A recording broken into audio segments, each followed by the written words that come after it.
Did they really try to high road Peter Schrager on ESPN?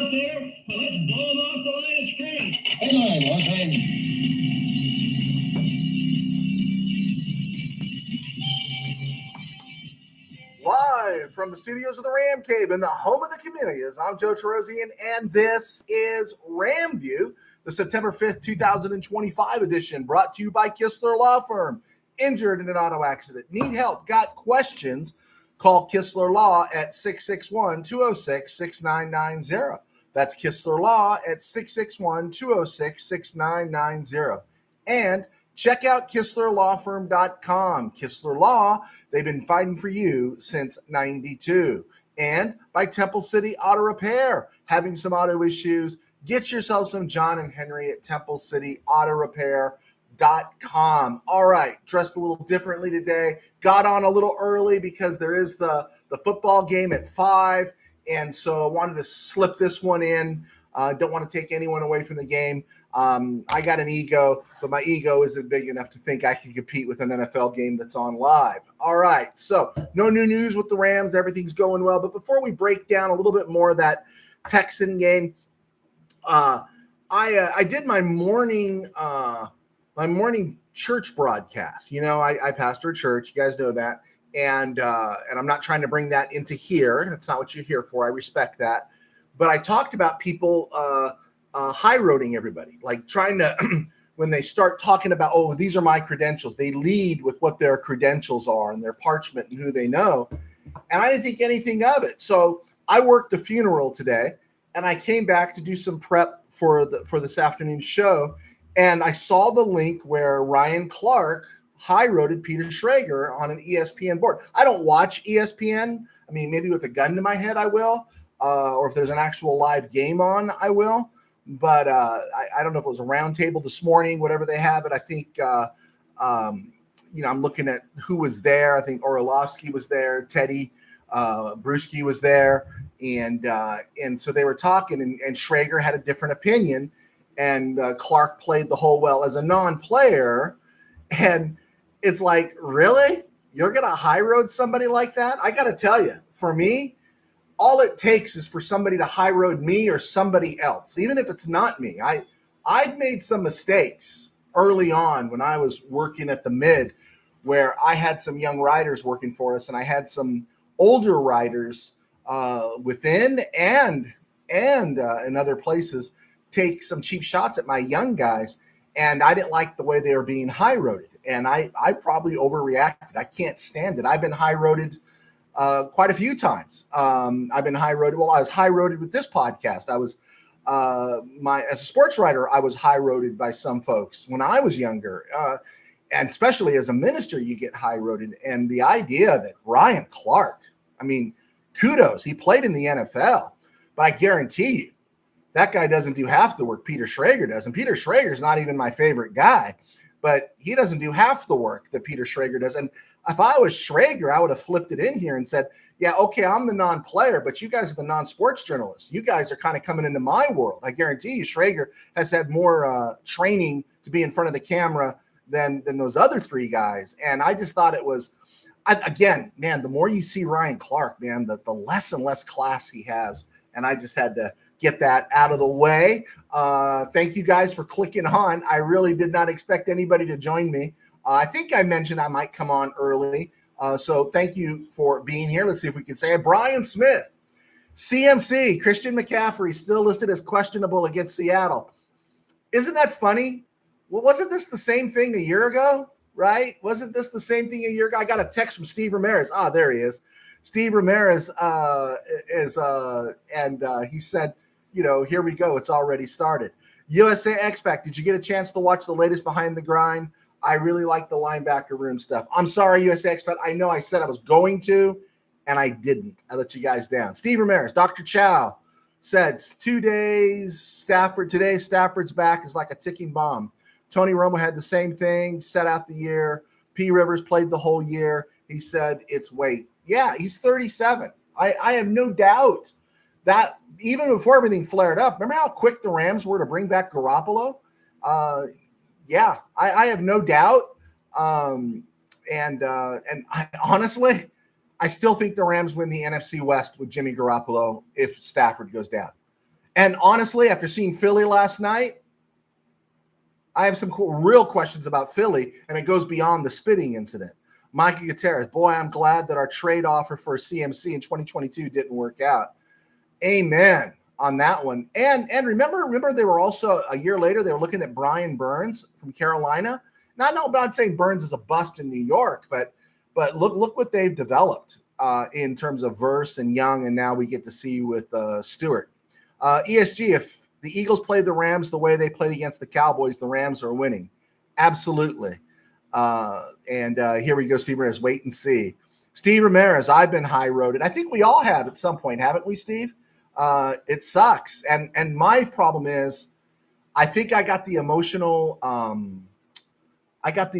intelligence now, the emotional, the EQ now to walk away from it or not respond.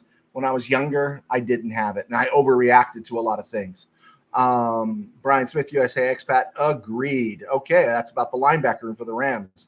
Steve Ramirez, Clark is a dumbbell.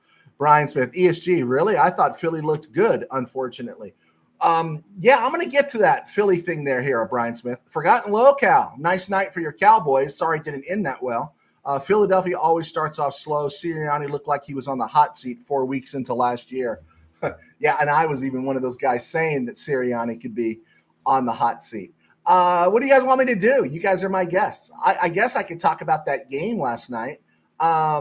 First off, CeeDee Lamb. Revoke number 88.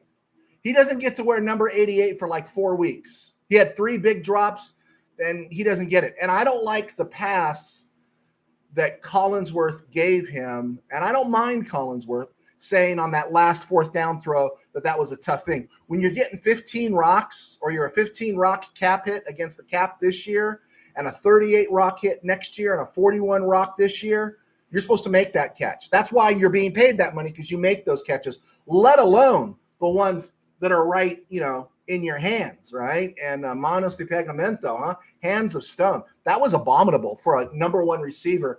And I've never been a CeeDee Lamb fan. I've always thought he was a grade below. I think he's talked about because he wears the star. But that was a disaster last night for him. He cost them that game. Flat out cost them that game. And on the flip side, Jalen Carter's an idiot, right? Now you know why, right? He dropped in the draft, but he's a great player. But we were talking about the EQ, right? Emotional intelligence there. Yeah, he doesn't seem to have it. And this is the thing that I was interested in the trenches for Philly. On the defensive side, we believe it. Jordan Davis is there and everything. We believe when they tell us, because we've seen it. Philly is so deep. But I thought that was really interesting. Without Jalen Carter last night and Milton Williams, now a rich man in New England, that Philly defense looked kind of normal, right? In fact, I'll tell you how normal they looked. They looked so normal, they went out and signed Zadarius Smith this morning. Yeah, free agent Zadarius Smith, who I think was drafted in the 79 draft, right, out of Georgia Tech. So, yeah, I think the Philly sees it. There's some vulnerabilities there. And Jalen Carter could be looking at a game suspension. Maybe, probably, he should get something and everything. But, again, the other side of that is this is always what Philly does. This is why I thought Sirianni was on the hot seat, right? All the madness of that team. But, hey, they won, right? And since we're speaking of the trenches and offensive lines, isn't it interesting how the Cowboys, without Micah Parsons, not only stopped the run, Saquon Barkley had only 60 yards, but forced Hurts out of the pocket several times and brought pressure. Dante Fowler, former Ram, he's a former Ram because he can't hold the edge. And of course, yeah, they were talking about lane integrity. They weren't spying in the first half. But that Cowboy defense, which is not a great defense without Micah Parsons, it wasn't even great when Micah was there. What happened to that Philly attack, right? What happened? And here's another one. Was it by decision? You're telling me A.J. Brown doesn't get a target? What is that? Well, why doesn't A.J. Brown get a target? I think when you look, I think they said it last night. If you can make Jalen Hurts move off his first read, he becomes very mortal, right? Now he can run the ball, right? And, he's Mr. Calm, Mr. Cool. I don't dislike him, but I just don't think he's a great quarterback. And if some of those pieces, especially that offensive line for the Eagles, starts to have trouble, Mekhi Becton's with playing for the Bolts. In fact, he's not even playing tonight, but he's gone. They moved a new guy in there. Landon Dickerson, who was hurt late last year, is injured again. Right tackle Lane Johnson, now in his 13th season. He's older than Rob Havenstein. He kind of looked a little slow in pass protection, right? And so yeah, I think there's some vulnerability. And I didn't think that tush push was as devastating as I've seen it in years past. In fact, I thought a couple times I would have questioned some of the spots on those things, but I digress. But Philly looked really, really mortal. That was my thought after Thursday night. Philly looked really mortal, and the players, they're playing for Schottenheimer, right? I thought their play calling was great. The way they executed for that last field goal in the first half, that was pretty amazing. I'm not a Cowboy fan, not by any stretch of the imagination, but for a while there, because of the absolute crowning of Hurts and the Eagles, I felt myself leaning towards the Cowboys, and that doesn't happen very often. I don't root for the Cowboys, maybe not even when they play the Russians. There we go. Let's see here. ESG responding to Brian Smith. The only reason I say that, Brian, is because with the Cowboys defense awful, they were struggling. So true. Sirianni is douchey. Yeah, but he's been to 2 Super Bowls, right? That's a hard one to figure out. Forgotten locale. All season opener matchups should be divisional rivals. You could feel the bad blood and animosity last night. I enjoyed it. You're absolutely right. It's football, right? I like bad blood, right? I like bitterness. I like someone thinking about, that guy got me in week 13 last year. I'm going to get him now. Because I got to tell you, even at the low levels that I played sports, I never forgot the guys that dissed me. I'm already talking about, even when I was sports writing, I never forgot the guys that high-roaded me, right? And I kind of like that about football. I want there to be bad blood. I want it to be, yeah, I do. Willie Bowen, Micah Parsons is injury prone. I don't know if he's as injury prone as he's invisible man prone. I just don't trust him. Micah Gutierrez, won't be surprised if Jalen Carter is not suspended. He was ejected before he played to snap. The league might consider that a plus, fine punishment enough. I don't know. I wouldn't. I think they would. I think they want to send. I think they want to. The NFL's soft these days, and I think they want to send a message. Forgotten locale. Becton is active. I left this morning. And I heard he wasn't playing. All right. Well, good for the Chargers. There we go.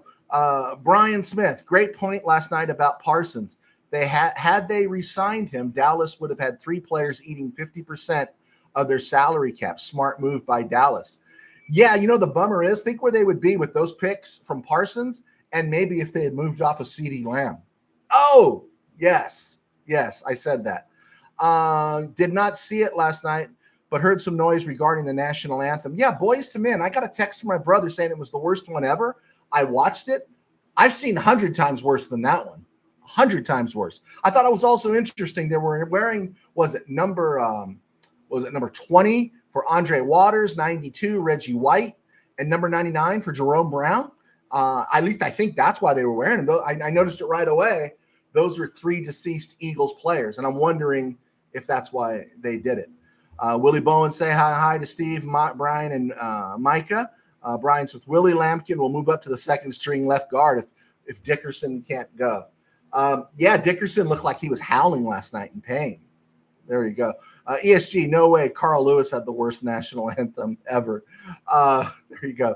Brian Smith, the anthem was amazing. I didn't think it was that bad.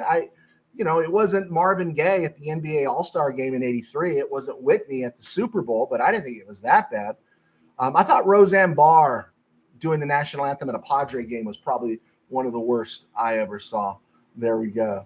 All right, moving it on here real quick. Christian McCaffrey, calf issue. It's how it started last year. They haven't even taken a hit in anger, and McCaffrey's already questionable. That's going to be really interesting to follow. Amari Cooper, after I gave him all of his props, I was excited about him going back to the Raiders. He bails and retires. What an unfulfilled career for Amari Cooper when it started so promising, right? Seahawks extend Abraham Lucas, their right tackle. It's really interesting. They did that. That means it bodes well. They're very confident in him because he's had 2 down years. 23, he had the injury. 24, he struggled coming back after a pretty decent 2022. So that pretty much secures, in Seattle's mind, their bookends, Charles Cross at left tackle and Abraham Lucas at right tackle. Yeah, I have my doubts, but if they're feeling solidified with him, their tackle, Gray Zabel, now it's just all about working on their center and their right guard. Still not there yet. Okay. Let's see. Chiefs inked Nick Bonito to a fat contract. Good for him. And what I saw on the Chargers this morning, which wasn't Mekhi Becton was being active, so thank you for that update, was they're bringing up their long snapper from the practice squad because they got long snapping issues. There you go. Let's see what else we got here. Boom, boom, boom. Roseanne Barr. Yeah. Eagles, I don't see CMC winning comeback player of the year. Let's just put it that way. Manny Correa. Thank you, Manny, for joining us. I'm good, Manny. Thank you. I just don't understand it. I heard it again this morning with other people. They're talking about that Houston defense and that Houston pass rush and the Rams' offensive line being uncertain. But I've gone over it for 2 weeks. I'm not going to go over it again. Is look at that Houston offensive line. The Rams are going to, and they don't have they don't have Joe Mixon. They're bringing out Nick Chubb, who has a lot of mileage and hasn't had a lot of carries lately, right? I just don't think much of that Houston offensive line. Houston's receivers are thin. Nico Collins is there, but Tank Dell's not playing. I don't think Jimmy Ward's playing at safety. The offensive line looks worse than an 3. I mean, it is bad. And so I think the Rams are going to be in great shape defensively. I'm not saying that Stroud can't kill him with a big play or here and I don't think they're that good.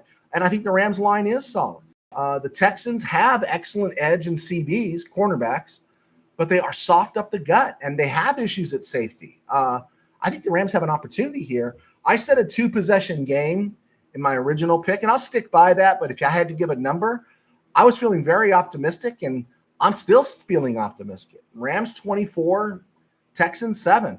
I really hope Stafford throws 15 passes. I hope they just pound the ball and pound it, make it a short game, and just move into week 2. Let the defense deliver some carnage. I'm really excited about the defense this year. I want to see how it's going to play. Especially, I think Shula's really interested too, because if this defense plays well, he's getting a job. That's for sure. Okay, we're coming up to the 20-minute mark. I'm Joe Terosian. I was a sports writer for 21 years, still am. I do RamView, thanks to our sponsors at Kistler Law, and I write books. And so please check out my books on Amazon. Every time you buy a book, you help me in my day job. My day job is I pastor a small church in Burbank, a very small church. And you can find us right here on YouTube at Burbank Faith Virtual, and of course all across social media at burbankfaithvirtual.com, Burbank Faith Virtual, every place you go. Also, be sure to check out our podcasts on Spotify and iHeart. If you do check them out, you might be the first, because we are not doing very good in those places. So my hope is after the Rams win, to load up a brief podcast. I won't do a live show necessarily on YouTube, but I'll load up a brief show, just doing a quick recap of what we saw in the game and create talking points that we can come back on Monday and talk about. Also, I was really happy to see that the NFL, even though we got games, last night, tonight, And then Sunday, they're only giving us one Monday night game. I really hate the doubleheader, right? I do hate the Monday night doubleheader. And when they do the doubleheader, they're so, I mean, how smart do you have to be? West Coast game, East Coast game. Start the East Coast game, then start the West Coast game. Don't run them concurrently. I'll watch both games. I'll record and I'll watch them. I don't need updates. I don't need score updates. I about kill Steeler fan Rob every other day for score updates. I don't want to hear score updates. I get my own score updates, okay? And so I hate it when they run Monday night games concurrently together. You know, if you must play two Monday night games, stagger them.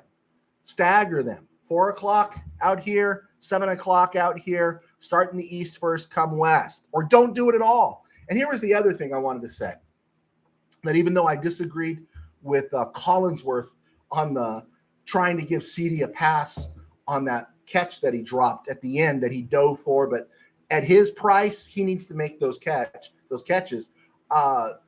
It was a pleasure to hear Tirico, and I'm not even a huge Tirico guy. Tirico's grown on me as passable, serviceable, but Tirico and Collinsworth mean there's no Beth Mowens, there's no Mina Kimes, there's none of these people that we don't want to hear, right?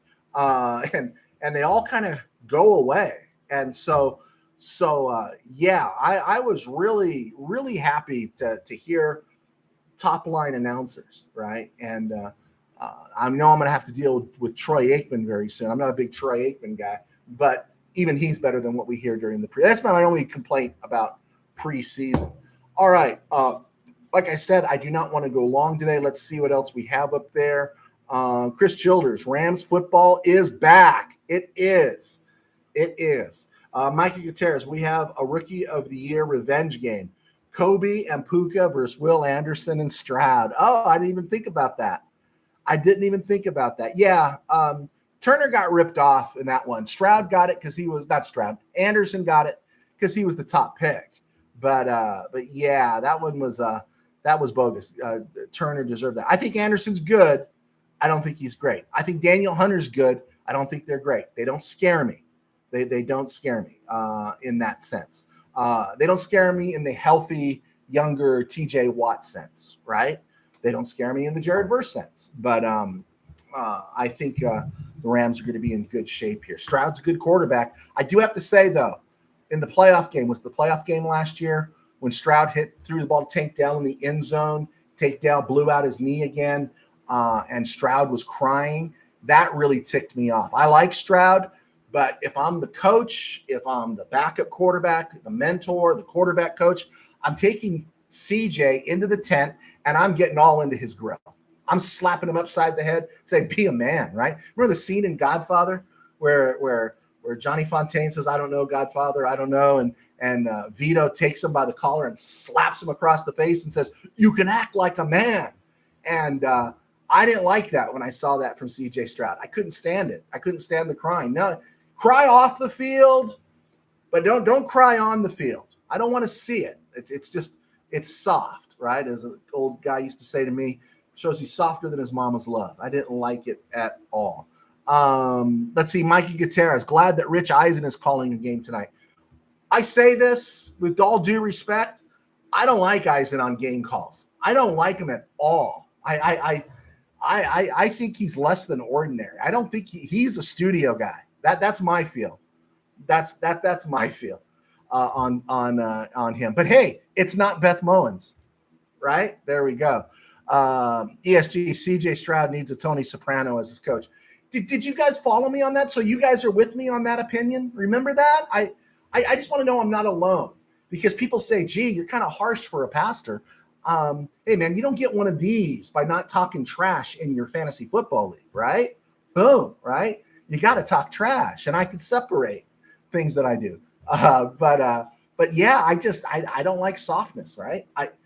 As someone who's worked with teenagers for 30 plus years, youth pastor and now camps and everything, I just got to tell you, the ability to grind, the ability to work through adversity is something that's rapidly being lost to our American DNA.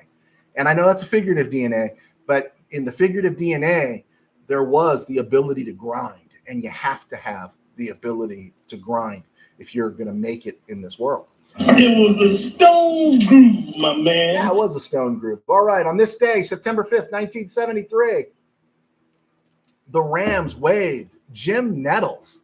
11, let's see, what do you have? 16 picks with the Rams and 34 in his career.